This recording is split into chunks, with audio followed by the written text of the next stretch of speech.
So in NCERT book page number 164 में आपको एक टॉपिक मिलेगा, representation of images formed by spherical mirrors using रे डायग्राम्स। आप लोग इसे रे डायग्राम के नाम से जानते हैं कि रे डायग्राम्स क्या है, कैसे बनाते हैं। तो बेटा रे डायग्राम्स बनाने के लिए पहले आपको 4 बेसिक रूल्स पता होने चाहिए। अगर आपको ये 4 बेसिक रूल्स पता है तो आप कोई भी रे डायग्राम आसानी से बना सकते हैं और उसके बारे में आप पूरा डीएनए कर सकते हैं। आप ये बता सकते हैं कि the image, the nature of image क्या रहेगा, whether the image is inverted और रियल। आप इमेज का साइज बता सकते हैं। आप ये भी बता सकते हैं कि इमेज कितनी दूर और कहाँ बनी है। पर इस चीज़ को, इस ट्रिक को आसानी से समझने के लिए आपको आज बड़ी ही सावधानी से अटेंटिव होके ये 4 रूल्स को समझना है जो मैं बता रहा हूँ। तो बेटा पहला रूल ये है, पहले हम नहीं क्या डायरेक्ट डायग्राम बनाते हैं, फिर हम उस रूल को लिखेंगे। ठीक है, तो पहला रूल क्या है बेटा? ठीक है, ये हम बनाएंगे। ये है एक कौन सा मिरर? जी हाँ, कॉनकेव मिरर। और ये लाइन प्रिंसिपल एक्सिस, ये पॉइंट P। ठीक है, अब आप खुद मुझे एक बात बताइए कि ये मिरर ऐसा है, कोई भी रे, एक लाइट की रे आ रही है ऐसी, और ये इस प्रिंसिपल एक्सिस का नाम मैं फिलहाल कुछ नहीं देता हूँ, ये प्रिंसिपल एक्सिस है। ठीक है, और इसका फोकस मान लीजिए यहाँ पर है। तो अगर कोई भी रे पैरेलल है इस प्रिंसिपल एक्सिस के, तो ये टकराने के बाद हमेशा कहाँ से पास होगी? फोकस से। पहला रूल अच्छे से याद रखें। ठीक है, ये कौन सा मिरर है बेटा? हाँ, कॉन्वेक्स मिरर। और आपको पता है इसका फोकस इधर नहीं बनाएंगे, इसका फोकस किधर आएगा? इधर आएगा। ठीक है, अब यहाँ पर अगर रे ऐसी सीधी सीधी आ रही है और हमने देखा कि अरे ये जो इंसिडेंट रे है ये पैरेलल है प्रिंसिपल एक्सिस के, तो ये कैसे रिफ्लेक्ट होगी? According to the focus. अब यहाँ देखिए ये पैरेलल गई और यहाँ से टकरा के इस तरफ आ गई, फोकस की तरफ। पर इसमें ऐसी तो आएगी नहीं इसके जैसी, तो हम यहाँ पॉइंट से इस F तक एक इमेजिनरी रे बनाएंगे ऐसी, और फिर यहाँ स्केल रख के इसको ऐसी बना देंगे। मतलब ये लाइन इधर पीछे किसको मिलेगी? फोकस को। तो ये इस तरीके से रे डायग्राम बनेगा कि if A incident ray is parallel to the principal axis, the reflected ray always passes through the focus or appears to be passing through the focus। ठीक है, ऐसे हम बोलेंगे। मतलब ये जो कौन सा मिरर है, कॉनकेव मिरर में वो एक्चुअली में फोकस से पास हो रही है बेटा, और कॉन्वेक्स मिरर में वो अपीयर हो रही है कि फोकस से पास हो रही है, एक्चुअली में होती नहीं है। क्यों? क्योंकि मिरर के पीछे फोकस है। अगर मिरर ऐसा रखा हुआ है, आप यहाँ खड़े हैं, तो ऑब्जेक्ट भी यहीं पर है और इमेज भी यहीं पर है। ठीक है, पर इसके पीछे इसका फोकस है। तो रूल नंबर 1 आप क्या लिखेंगे कि a ray parallel to the principal axis, a ray parallel to the principal axis, आप पूरा लिखेंगे। A ray parallel to the principal axis, क्या होता है इसका रिफ्लेक्शन के बाद? आफ्टर रिफ्लेक्शन कहाँ से पास करेगी? Always passes through the focus, passes through the focus। Always parallel है प्रिंसिपल एक्सिस से, तो याद रखिए फोकस से पास करेगी। पर इन केस ऑफ कॉनकेव मिरर के केस में वो एग्जैक्टली पास करेगी। कहाँ से, कॉन्केव मिरर से वो एग्जैक्टली पास करेगी, exactly passes through the focus। और कॉन्वेक्स मिरर में क्या होगा बेटा, it appears to pass through the focus, pass through the focus. तो ये आप लोगों को समझना है, आप घबराइए मत, आप लोगों को नोट्स में ये सब अच्छे से एक्सप्लेन किया गया रहेगा। तो पहला रूल समझ में आया, चाहे कॉन्केव हो या कॉन्वेक्स, अगर प्रिंसिपल एक्सिस से लाइन पैरेलल है तो हम उसे रिफ्लेक्ट होने के बाद फोकस से पास करवाएंगे या फिर एक इमेजिनरी लाइन फोकस तक बनाएंगे और इसको सीधी सीधी यहाँ से रिफ्लेक्ट करवाएंगे, क्योंकि लाइट रिफ्लेक्टिंग सरफेस पे टच होने के बाद रिफ्लेक्ट होगा। अब हम रूल नंबर 2 पे आते हैं, आई होप आपने लिख लिया है। तो ये पहला रूल आप हमेशा याद रखें। रूल नंबर 2 एग्जैक्टली अगर आपको पहला रूल आ गया है तो आपको दूसरा रूल आ जाएगा कि ये हमारा कॉन्केव मिरर है, ये हमारा कौन सी एक्सिस है, जी हाँ प्रिंसिपल एक्सिस, और ये है हमारा पोल। अब आपको पता है कॉन्केव में किधर रहेगा फोकस, इधर फोकस रहेगा कहीं, तो हमने बना दिया फोकस, ठीक है।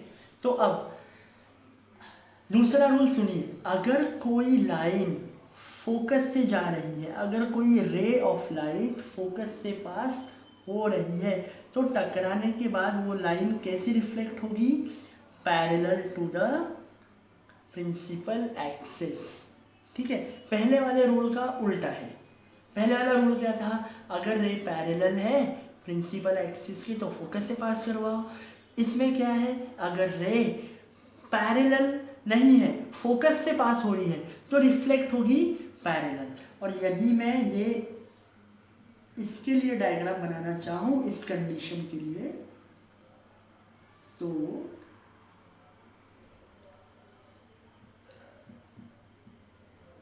ये पोल हो जाएगा और आपको पता है कॉन्वेक्स मिरर का फोकस इधर कहीं होगा। तो पहला रूल तो था कि अगर रे पैरेलल है तो यहाँ से एक ऐसी लाइन बनाओ और इसको सीधी सीधी यहाँ से बनाओ तो ऐसे रिफ्लेक्ट होगी। पर यदि इंसिडेंट रे ऐसी आ रही है तो यहाँ टकराएगी ये पॉइंट पे, तो हम क्या करेंगे, ये पॉइंट से इसे आगे बढ़ाकर चेक करेंगे कि क्या ये फोकस से पास हो रही है क्या, हाँ जी, तो हम यहाँ से इसको पैरेलल रिफ्लेक्ट करवा देंगे इससे। समझ में आया, this is how the diagram is done. और देखिए आप एरोस प्रॉपरली बने हुए हैं। तो दूसरा अपना रूल क्या हो जाएगा कि इफ ए रे, देखिए हिंदी में मैंने जो बताया है उसको इंग्लिश में लिखना है, इफ ए रे passes through the focus, पहले कॉन्केव के लिए लिखते हैं, focus of concave mirror comma it will be directed towards the principal focus।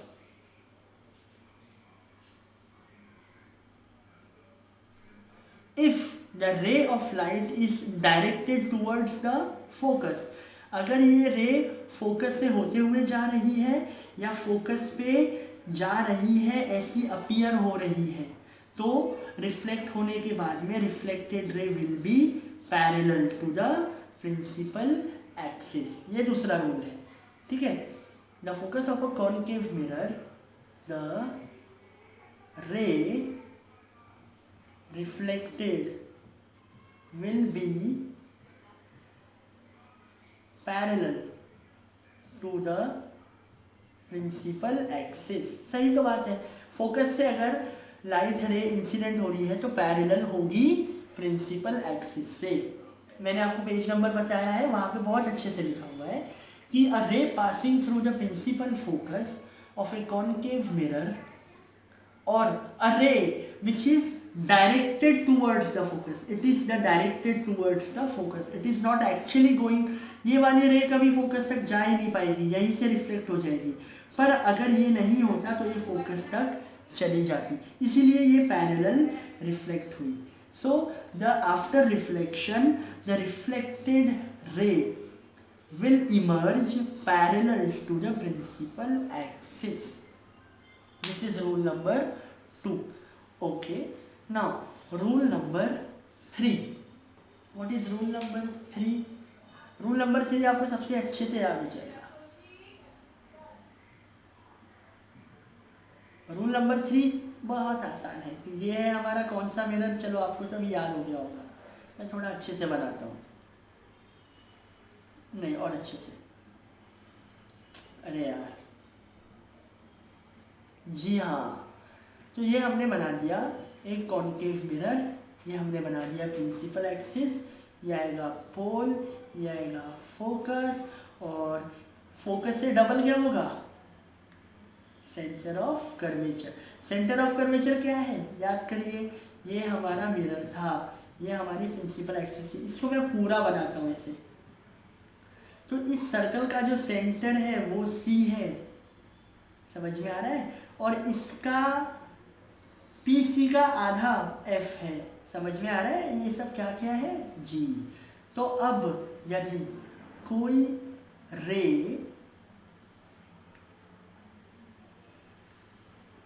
अब यदि कोई रे आ रही है यहाँ से और ऐसी पास हो रही है, कहाँ से, सेंटर ऑफ कर्वेचर से, तो रिफ्लेक्ट बैक भी वहीं से करेगी, मतलब ऐसी आएगी और यहीं से वापस जाएगी, मतलब अपने ओरिजिनल पाथ को क्या करेगी, ओरिजिनल पाथ को फिर से ट्रेस करेगी, मतलब जो पाथ से आई है वही पाथ से ट्रेस बैक हो जाएगा उसका।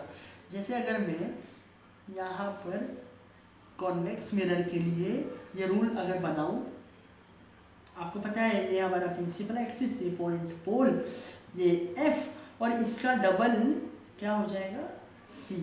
तो अब मैं क्या कर रहा हूँ, मैं एक रे बनाया ऐसा, ठीक है, ये रे आ रही है, अब मैं चेक करूँगा क्या ये फोकस पे जा रही है क्या, अगर ये फोकस पे गई होती तो यहाँ से मैं पैरेलल बना दिया जाता, पर ये फोकस पे नहीं गई, ये कहाँ जा रही है, सेंटर ऑफ कर्वेचर पे। सो ये रे ऐसी आएगी और यहाँ से रिफ्लेक्ट होकर वापस ऐसी ही जाएगी, समझ में आया। तो अगर हिंदी में हम इसे कहना चाहें तो हम कैसे कहेंगे कि अगर कोई incident ray centre of curvature point से पास हो रही है या अपीयर हो रही है कि उस तरफ में डायरेक्टेड है, तो वो अपने ओरिजिनल पाथ से ही वैसी की वैसी लौट जाएगी, ठीक है। इसको हम इंग्लिश में कैसे कहेंगे, it is very easy that if a ray is passing through the centre of curvature in this case and if it is directed towards the centre of curvature in case of convex mirror, then the reflected ray trace back along the same path, ठीक है। ये हुआ हमारा rule number 3। इसके बाद में हम rule number 4 पे आते हैं। रूल नंबर 4 क्या है हमारा कि if A ray incident obliquely, oblique पता है, ऑब्लिक हम लोग कुछ लिखते हुए ऑब्लिक बनाते हैं ऐसा, या फिर ऐसा वाला भी ऑब्लिक बनाते हैं, बस ये ऑब्लिक को याद रखिए। और देखिए ये कौन सा मिरर है, कॉन्वेक्स या कॉनकेव, ठीक है। आई होप कि अभी तक आप इस चीज़ में क्लियर हो गए हैं कि ये कॉनकेव है और इसका फोकस रहेगा इस तरफ और इसका सेंटर ऑफ कर्वेचर रहेगा इस तरफ। थोड़ा बड़ा अगर हम बनाएं तो सेंटर ऑफ कर्वेचर यहाँ पर। अब ये पोल पे दिख रहा है, अगर कोई रे आती है सीधा सीधा पोल पर ऐसी, ठीक है, तो वो वैसी की वैसी वापस जाएगी। ये वाला एंगल जितना होगा उतना ही ये वाला एंगल होगा, समझ में आया। So this is incident ray and this is reflected ray. और देखिए इसने ऑब्लिक बनाया, क्या बनाया, ये वाला ऑब्लिक बनाया ऐसा कुछ, और फिर वो रिफ्लेक्ट कैसे हुई, दूसरे ऑब्लिक के जैसे। इसीलिए इसे हम क्या कहते हैं कि a ray of incident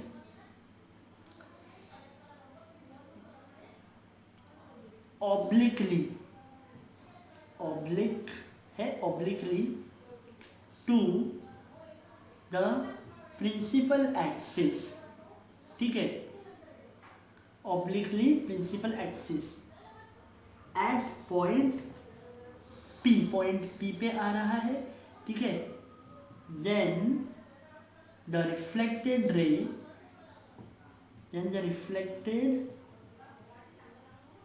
ray reflects back obliquely, obliquely incident हुआ है तो obliquely ही रिफ्लेक्ट बैक होगा। और इधर आप लिखेंगे where angle I is equal to angle R, और जहां पर ये जितने एंगल से प्रिंसिपल एक्सिस पे बना रहा है उतने ही एंगल से प्रिंसिपल एक्सिस से रिफ्लेक्ट भी होगा, ठीक है। ये हो गया angle I is equal to angle R। मतलब कौन सा लॉ हो गया, ये लॉ ऑफ रिफ्लेक्शन को इसने फॉलो कर दिया। तो बेटा ये 4 रूल्स आप अच्छे से याद करें। मैं एक और बार शॉर्ट में आपको अभी बता देता हूँ कि कैसा होगा। पहला रूल था हमारा कि अगर कोई रे पैरेलल है किसके, प्रिंसिपल एक्सिस के, इस प्रकार, ये P है, ये फोकस है, तो अगर कोई रे पैरेलल जा रही है तो टकराने के बाद कहाँ से पास करेगी, हमेशा फोकस से, हमेशा फोकस से, आप फोकस से हमेशा उसको पास करवाएंगे, ठीक है। अगर ये मिरर कुछ ऐसा होगा, ठीक है, तो आप क्या करेंगे, इसका फोकस तो यहाँ रहेगा, आप क्या करेंगे, ये रे हमारी पैरेलल है, किसके पैरेलल होगी, प्रिंसिपल एक्सिस के। तो आप यहाँ से एक रे बनाएंगे ऐसी, और इस लाइन को ऐसे ऐसे लाएंगे और आप देखेंगे इससे सीधी लाइन आप ऐसी बना देंगे, ये ऐसे रिफ्लेक्ट होगा। तो आप एक चीज़ और गौर फरमाइए कि कॉनकेव मिरर है ये वाला, और ये वाला है कॉन्वेक्स मिरर में। तो आप मुझे एक बात बताइए कि प्रिंसिपल एक्सिस के तरफ लाइट को कौन सा मिरर मोड़ रहा है। हमने देखा कि incident ray is coming from this side and after reflection the reflected रे is passing through the, is cutting the principal axis. But in this case, if a ray is parallel, the reflected ray is going away from the principal axis. In this case, towards the principal axis bend हो रहा है, और this case में away from the principal axis. इसीलिए यहाँ पर वो converge कर रहा है, क्या कर रहा है, कन्वर्ज कर रहा है, और यहाँ पर वो डाइवर्ज कर रहा है। इसलिए आप याद रखें कि कॉनकेव मिरर का दूसरा नाम कौन सा मिरर होता है, कन्वर्जिंग मिरर, क्योंकि वो कन्वर्ज कर रहा है। क्या कर रहा है, कन्वर्ज कर रहा है, लाइट रेस को प्रिंसिपल एक्सिस की तरफ मोड़ने को कन्वर्ज करना बोलते हैं, और इसीलिए कॉनकेव मिरर कन्वर्जिंग मिरर हो गया। और कॉन्वेक्स मिरर कन्वर्ज कर रहा है कि डाइवर्ज कर रहा है, वो डाइवर्ज कर रहा है, वो प्रिंसिपल एक्सिस से दूर भगा रहा है रिफ्लेक्टेड रेस को, इसलिए कॉन्वेक्स मिरर का दूसरा नाम क्या हो गया, डाइवर्जिंग मिरर। तो चलिए आपको दूसरा डिफरेंस मिल गया कॉन्वेक्स और कॉनकेव का। पहला क्या था कि कॉनकेव बेंट इनवर्ड्स है, कॉन्वेक्स बेंट आउटवर्ड्स है। दूसरा मिल गया कि कॉनकेव मिरर को कन्वर्जिंग मिरर भी बोलते हैं और कॉन्वेक्स मिरर को डाइवर्जिंग मिरर भी बोलते हैं। तो गाइस ये है आपका रूल नंबर 1 कि रे इंसिडेंट पैरेलल है तो reflected ray will always pass through the focus. What is our rule number 2? इसका उल्टा, दैट इफ ए रे is passing through the focus, diagram आप लोग अच्छा बनाएंगे, मार्क्स कट जाएंगे अदरवाइज, ठीक है बेटा। तो ये फोकस है। If an incident ray is passing through the focus after reflection it will pass parallel to the principal axis, पहले वाले का उल्टा। यहां पर हमें चेक करना पड़ेगा कि अगर ये फोकस है तो हमें चेक करना पड़ेगा कि इंसिडेंट रे जो आ रही है क्या वो फोकस से पास हो रही है? जी हाँ, इसीलिए ये यहाँ रिफ्लेक्ट हो जाएगी पैरेलल। पर मान के चलिए अगर ये हमारा एक कॉन्वेक्स मिरर है और इसका फोकस इधर है, पर रे आ रही है ऐसी ऐसी, और आपने इसको बढ़ाकर देखा कि अरे ये तो फोकस पे मिल ही नहीं रही है, कहीं और मिल रही है पर फोकस पे नहीं मिल रही है, तो ये पैरेलल नहीं जाएगी। This will not reflect parallel only if it is directed towards the focus. ये रूल नंबर 2 हो गया। रूल नंबर 3 क्या था? रूल नंबर 3 था कि अगर वो सेंटर ऑफ कर्वेचर से पास हो, फिर चाहे वो कॉन्वेक्स मिरर हो या कॉनकेव मिरर हो, ये एफ और ये सी में मान लेता हूँ। तो if the incident ray is passing through the centre of curvature, it will return back through the original path. ठीक है, और ये हमारा एफ और ये सी और ये point P. And if this is the case, this is the principal axis, this is F, this is C.